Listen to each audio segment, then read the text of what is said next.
Donc, les suites numériques, comme on avait dit, donc il y a deux types de suites généralement. Donc, les suites sous forme récurrente, où on va avoir une dépendance entre UN plus 1 et UN. Et on a Oui, les suites explicites. Et les suites explicites, c'est la suite qui est en fonction de n. Donc, UN en fonction de n, ce qui va nous permettre de calculer UN pour n'importe quelle valeur. Donc, il va y avoir des transitions et l'objectif sur le long terme, c'est toujours d'avoir les suites sous forme explicite. Donc, pour cela, il nous faut écrire UN en fonction de n. Et pour ça, on avait introduit la notion des suites arithmétiques et géométriques, qui sont des mots de passe, qui sont des transitions de la suite implicite vers la suite explicite. Ensuite, on va voir le raisonnement par récurrence, dans lequel il va y avoir les trois étapes, comme on avait dit. L'initialisation, où on va démontrer que la propriété ou la proposition est vraie pour n égale à 0. Ensuite, on va avoir la partie hérédité, dans laquelle on va démontrer que la propriété est vraie pour un rang n plus 1. Donc, on suppose tout d'abord notre hypothèse de récurrence. Donc, pour un cas donné, on suppose que la propriété est vraie. On démontre pour le rang n plus 1. Et ensuite, on va voir un petit peu les notions de limite qui concernent surtout comment enlever la forme déterminée pour faire la fin d'une synthèse. Donc là, si je reprends un petit peu ce qu'on a dit en termes du premier, donc sous la partie prérequis, hein. Donc sous la partie prérequis, donc il y a trois parties donc, dans une suite. Il y a tout d'abord la variation d'une suite. Donc comment on étudie une suite est croissante ou décroissante. Donc une suite est croissante lorsque le terme UN est supérieur à UP tel que N est supérieur à P. Ou bien on peut dire que UN est supérieur ou égal à UN-1. C'est-à-dire toujours, il faut que le terme suivant doit être supérieur au terme précédent pour montrer qu'une suite est croissante. Donc pour cela, il y a trois façons pour le faire. Soit on fait la soustraction entre deux termes qui se suivent. Donc on fait UN moins UN-1 et on montre que c'est positif. Ou bien on fait le rapport entre UN et UN-1, on montre qu'il est supérieur à 1. Ou bien on convertit UN sous forme d'une fonction et on fait la dérivée et on démontre que la dérivée est positive. Donc par rapport à la suite décroissante, on a UN doit être supérieur à UP, sachant que N est supérieur à P, c'est-à-dire le terme suivant doit être inférieur donc, au terme précédent. Donc UN plus 1 est inférieur à UN. Donc pour le montrer, soit on fait UN plus 1 moins UN inférieur à 0, ou bien UN plus 1 sur UN inférieur à 1, ou bien on fait la dérivée et on montre que la dérivée est négative. Donc par rapport à la fonction, donc partie et dérivée, la majorité des cas, on a dit que la dérivée est positive, donc la fonction est croissante, ce qui implique que la suite est croissante. Et si la dérivée est négative, donc la fonction est décroissante, et du coup, la suite est décroissante. D'accord? Donc c'est par rapport ouais, à la variation de suite. Deuxième étape, c'est montrer qu'une suite est arithmétique pour pouvoir l'exprimer en fonction de n. Donc, on a généralement une suite est arithmétique s'il y a un lien entre 1 et un, tel que un plus 1 est égal à un plus r. Ou bien on peut faire la soustraction de deux termes qui se suivent et montrer que la soustraction de ces deux termes est égale à une constante, et cette constante-là sera la raison. Donc, si on a un plus 1 moins un est égal à une constante, là, on a montré que la suite est arithmétique de raison R. Pourquoi on demande qu'elle est arithmétique? Pour pouvoir profiter de l'expression générale de un en fonction de n. Du coup, on peut écrire maintenant, une fois que la suite est arithmétique, un est égal à up plus n moins p fois r. Et on a un cas particulier pour u0, donc on peut dire que un est égal à u0 plus nr. Donc juste, je remplace le P par 0. Et donc là, j'aurai l'expression de UN en fonction de N directement, ce qui va me permettre d'écrire la suite qui était sous forme récurrente ici, en une suite sous forme explicite dans la partie qu'on vient de décrire ici. Donc là, j'ai la suite ici sous forme explicite, alors que là, j'avais la suite sous forme implicite ou sous forme récurrente.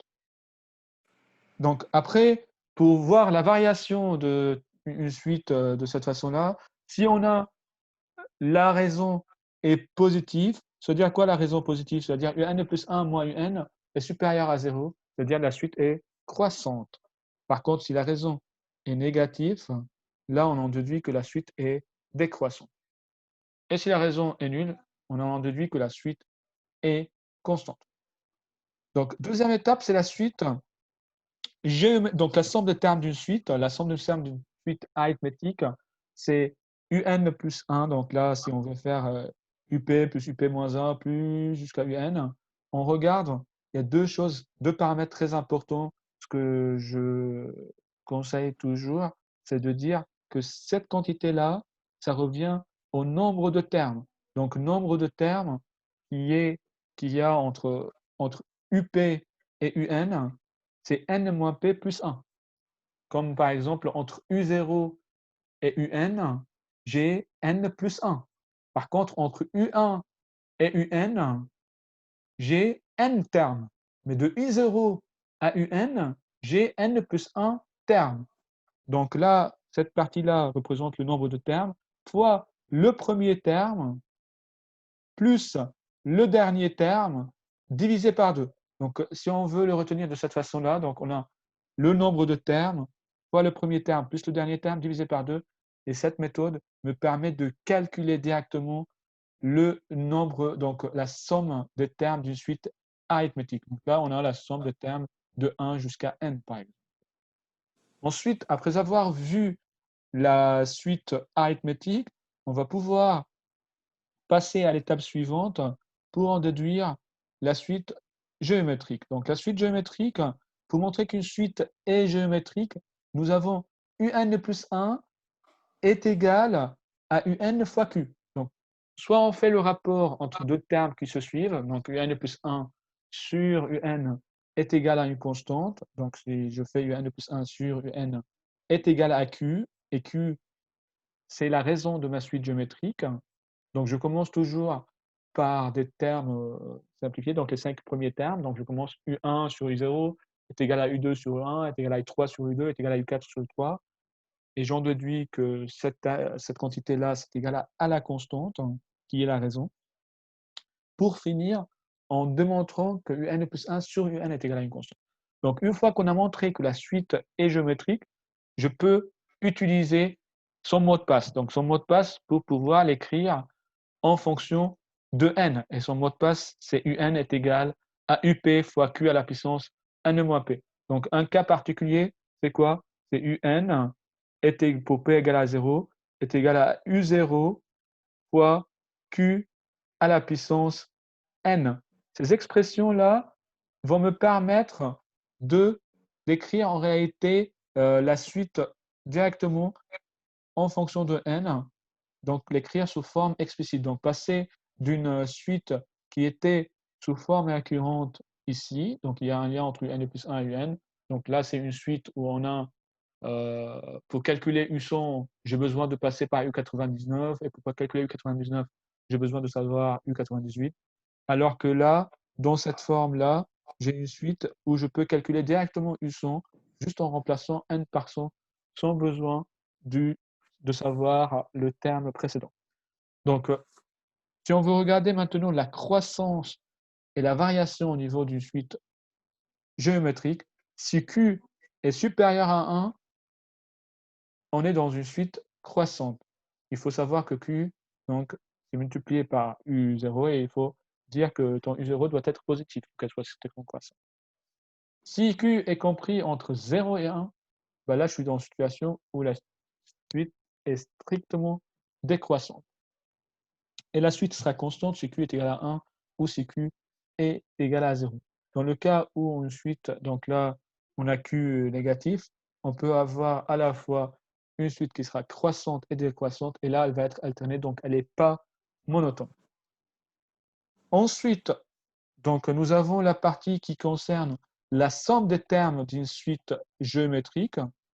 Donc, comme on avait appris pour la suite arithmétique, là, pour une suite géométrique, c'est toujours le premier terme fois la 1 moins q à la puissance au nombre de termes sur 1 moins q. Donc, tout à l'heure, on avait dit le nombre de termes, enfin, le premier terme plus le dernier terme divisé par 2 pour une suite arithmétique. Pour une suite géométrique, c'est toujours le premier terme fois 1 moins q à la puissance nombre de termes sur 1 moins q. Donc, ça, c'est ce qui concerne le prérequis du premier. Donc là, on va reprendre un petit peu le raisonnement par récurrence. Donc, en réalité, on considère une file illimitée de dominos qui est placée côté à côté. Et la règle veut que lorsqu'on tombe un domino, alors il faut faire tomber tous les dominos suivants. Et ceci à n'importe quel niveau de la file. Donc, alors si le premier domino va tomber, on est assuré que tous les dominos de la file vont tomber. Et c'est exactement la même chose dans mon raisonnement par récurrence. Donc, dans le raisonnement par récurrence, la première étape, c'est toujours l'initialisation. Donc, on va démontrer que la propriété ou la proposition est vraie pour n égale à 0. Donc, toujours l'initialisation, première étape, on démontre qu'elle est vraie pour n égale à 0. Deuxième étape, donc c'est l'hérédité. Et là, on veut dire qu'une propriété est héréditaire à partir d'un rond. Donc, on suppose que la propriété est vraie pour un rond K. Donc, là-dessus, on obtient notre hypothèse de récurrence et on essaye de démontrer que la propriété est vraie au rond suivant, donc le rond K plus 1. Donc, toujours, première étape, initialisation. Donc, on montre que la propriété est vraie pour n égale à 0. Ensuite, l'hérédité. Donc, on suppose que la propriété est vraie pour un rond K. J'écris mon hypothèse de récurrence que je dois absolument utiliser dans la démarche afin de démontrer à la fin que cette propriété est vraie pour le rond suivant K plus 1. Et une fois qu'on a l'initialisation validée et que la propriété est héréditaire, on en déduit la troisième étape de notre raisonnement par récurrence, qui est la conclusion. Donc la propriété est vraie pour tout n. Pourquoi? Comme elle est validée pour n égale à 0 et elle est héréditaire, donc elle est vraie pour tout n. Donc si on reprend un petit exercice sur cela, donc là, on va démontrer pour tout entier naturel n que la suite qui est caractérisée par un terme u0 est égal à 2, que un plus 1 est égal à 2un moins 3. Donc, et on va là-dessus, ce qu'on va démontrer que cette expression-là, cette suite-là qui était ici sous forme implicite, on va l'écrire sous forme, donc là elle était sous forme implicite, il nous donne sa forme explicite. Et donc nous, notre objectif, c'est de montrer que ce passage de là à là se fait par le raisonnement par récurrence. Donc, pour cette raison, il y a deux choses à savoir. La définition que j'ai dans l'exercice, qui est un plus 1 est égal à 2un moins 3, je dois toujours l'utiliser. Toujours. D'accord? Et deuxième point que je dois utiliser, c'est mon hypothèse de récurrence. Mon hypothèse de récurrence, généralement, c'est ce que je dois démontrer ici. Et troisième étape, j'écris où je veux arriver. Donc, ce que je veux démontrer, ça serait pour le rond K plus 1. D'accord? Donc, pour ça, en fait, parfois, dans ce type d'exercice, c'est super important d'écrire notre point d'arrivée et notre point de départ et savoir faire le lien entre les deux.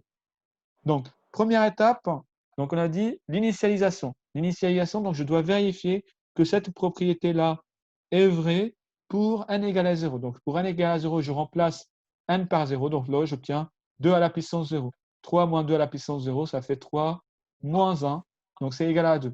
Et donc, j'ai u0 dans mon exercice qui est là. Et je trouve par le raison, donc en remplaçant dans la propriété que mon u0 est égal à 2. Donc, la proposition est vraie pour n égale à 0. Deuxième étape, c'est l'hérédité. Donc, dans mon hérédité, qu'est-ce qu'on avait dit dans l'hérédité?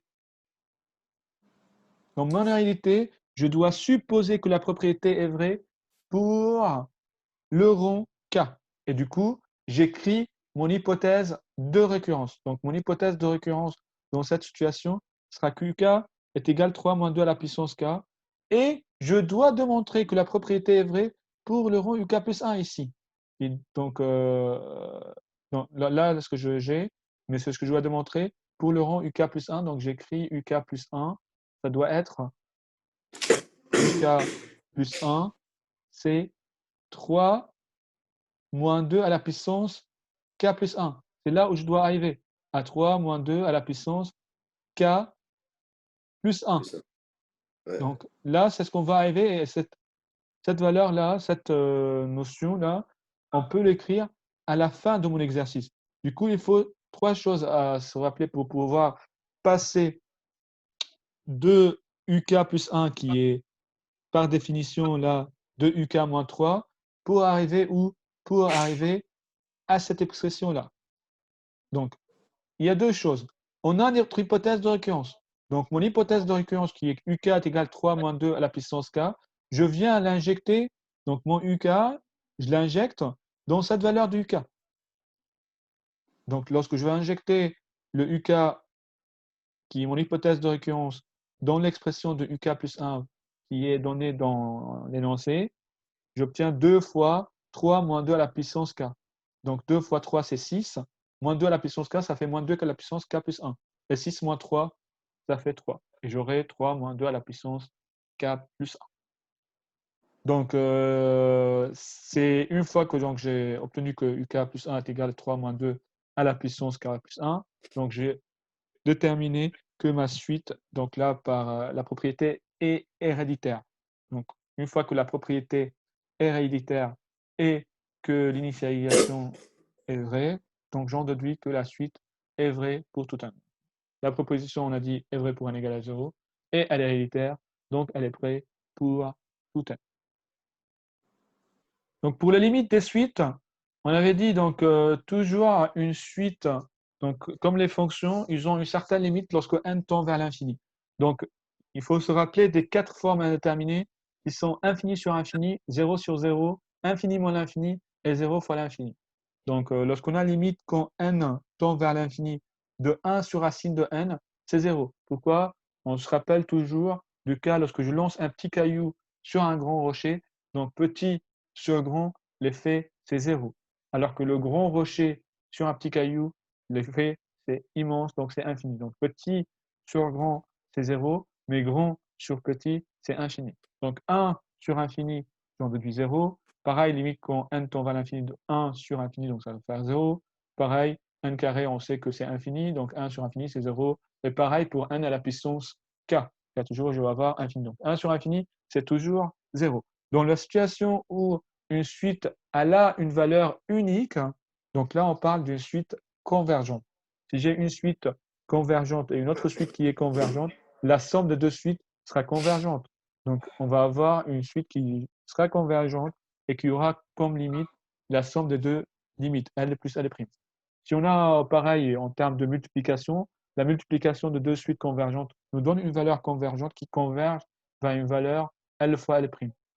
Et pareil, si on a multiplié cette suite convergente par un terme 2, 3, 4, 5, 6, donc elle va converger vers la valeur KL. Il faut se rappeler par rapport à la compatibilité avec de l'ordre que si UN est une suite quelconque inférieure à Vn, la valeur de la limite d'une suite UN soit forcément inférieure à la valeur de la suite Vn si les deux suites vont converger vers des valeurs bien précises. D'accord? Ça marche juste dans le cas d'une suite convergente. Par contre, dans la situation où on a le Oui, théorème la chose de que Gendarme, j'avais pas très bien compris, c'était convergence. ensuite, nous avons le théorème de Gendarme. Donc, on a une suite, par exemple, UN et WN. Ces deux suites UN et WN sont convergentes. Et on a une suite VN qui est comprise entre UN et WN. Donc là, si UN tend vers 2 et WN tend vers 2, bah forcément VN qui est compris entre UN et WN va tendre vers 2. Et ça, c'est ce qu'on appelle le théorème de Gendarme. Par rapport aux limites des suites divergentes, donc une suite est divergente lorsque sa limite tend vers l'infini. Ou bien si la valeur d'une suite aura deux valeurs. Donc si une suite à la fin, comme par exemple moins 1 à la puissance n, elle va tendre une fois par moins 1, une fois par plus 1. Donc là, la suite, la limite a deux valeurs à la fois à l'infini. Et dans ce cas-là, on dit que la suite ne converge pas, donc elle est divergente, elle a deux valeurs. Limite quand n tend vers l'infini, c'est plus l'infini. Donc pour n carré, n au cube, c'est pareil. Donc pareil pour n à la puissance k. Ce qui concerne les sommes des deux limites, donc si on a deux suites qui tendent vers l'infini, plus l'infini, leur limite tend vers plus l'infini. Par contre, si l'une tend vers plus l'infini et l'autre tend vers moins l'infini, donc on va avoir plus l'infini, moins l'infini, c'est une forme indéterminée. Pareil, et la première tend vers moins l'infini, la deuxième plus l'infini. Moins l'infini plus l'infini, c'est aussi une forme indéterminée. Mais si une des deux suites tend vers un nombre bien précis 2 et l'autre vers l'infini, Donc 2 fois l'infini, c'est infini. Et 2 fois moins l'infini, c'est moins l'infini. Dans le cas d'un produit de deux suites, donc un et Vn, donc si les deux suites tendent vers la même valeur, plus l'infini, on va avoir plus l'infini fois plus l'infini, c'est plus l'infini. Et si les deux tendent vers moins l'infini fois moins l'infini, donc on va avoir également plus l'infini. Mais si l'une est plus l'infini, l'autre est moins l'infini, ben on va avoir moins l'infini, car les deux signes sont opposés. Mais comment on sait que infini fois 0, c'est une forme indéterminée? Donc si l'une des suites tend vers 0 et l'autre infini, on va avoir 0 fois infini, c'est une forme indéterminée. Donc là, pour cette raison, on a la forme indéterminée. Si une des suites tend vers une constante et l'autre vers l'infini, la valeur va être plus l'infini ou moins l'infini selon le signe de la première. Donc si les deux sont de même signe, on aura plus l'infini. Et si les deux sont de signes opposés, on aura moins l'infini. Donc après, dans le cas d'une inversion, si on a une suite Vn tend vers l'infini, l'inverse de 1 sur infini, ça fait 0. L'inverse de 1 sur moins l'infini, ça fait 0 moins ici, et là, c'est 0 plus. Si on a un nombre 2, ça va faire 1 sur 2.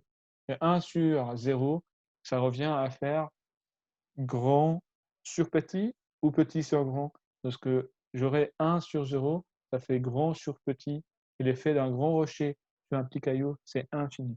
Donc si c'est 0 plus, c'est plus l'infini. Et si c'est 0 moins, c'est moins l'infini.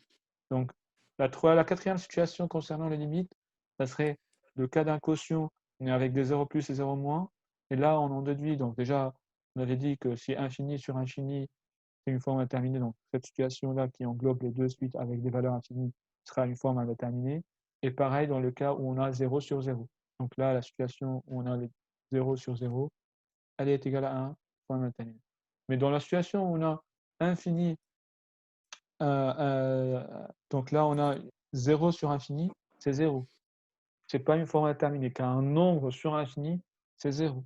Je lance un petit caillou sur un grand rocher. Toujours petit sur grand, c'est 0. Pour cette raison, on a ici des 0. Lorsque je compare 2 à infini, 4 à infini, 5 à infini, 1 à infini, et 0 sur infini, c'est aussi 0. Et dans le cas où on divise par 0, donc on devient grand sur petit, on va avoir infini, plus l'infini. Je lance le grand rocher sous le petit caillou, j'aurai plus l'infini. Et moins l'infini, ça dépend du signe des deux. Donc là, si c'est plus l'infini sur 0 plus, c'est plus l'infini, mais plus l'infini sur 0 moins, c'est moins l'infini. Moins l'infini sur 0 plus, c'est moins l'infini. Moins l'infini sur 0 moins, comme les deux sont de même signe, c'est plus l'infini.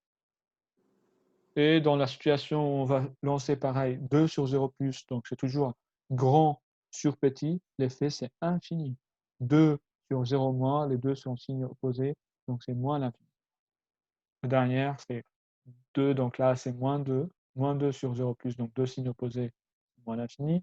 Moins 2 sur 0 moins, les deux de son même signe sont plus l'infini. Donc là, je suis dans la situation donc la situation, je lance un grand rocher sur un petit caillou. Donc grand sur petit, c'est infini. Là, ici, grand sur petit, c'est infini, alors que là, c'est petit sur grand, c'est 0. Et après, si j'ai les deux valeurs L et L, donc ça va faire L sur L. Donc ça, c'est ce qui concerne les limites des suites à plus l'infini et à moins l'infini. Et on a une comparaison dans le terme de suite, que lorsque un est inférieur ou égal à Vn, donc si la petite suite qui est là, la suite un, elle tend vers l'infini, forcément la plus grande, elle va tendre vers l'infini. Donc si la petite suite, elle est à l'infini, la plus grande, forcément, elle va tendre vers l'infini. Maintenant, si la plus grande des suites, sa limite tend vers moins l'infini, forcément la plus petite, comme elle est avant, donc elle tend également vers moins l'infini. Ça, c'est par la limite des suites par comparaison des deux